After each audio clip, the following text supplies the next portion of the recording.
ಕೆಂಪೇಗೌಡನ ಕನಸಲ್ಲಿ ಬಂದು ಕನ್ನಡಾಂಬೆಯ ಪ್ರತಿರೂಪದೊಳು ನಿಲ್ದು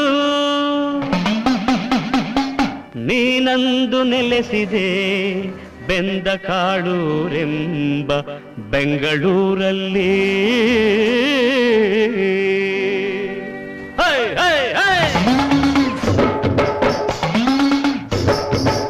ಬಂದಾಳೋ ನಮ್ಮಮ್ಮ ಅಣ್ಣಮ್ಮ ದೇವತೆ, ತಂದಾಳೋ ಆನಂದ ನಮ್ಮೂರಿಗೆ.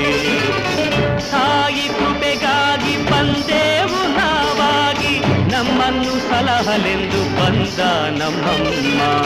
ಬಂದಾಳೋ ನಮ್ಮಮ್ಮ ಅಣ್ಣಮ್ಮ ದೇವತೆ, ತಂದಾಳೋ ಆನಂದ ನಮ್ಮೂರಿಗೆ.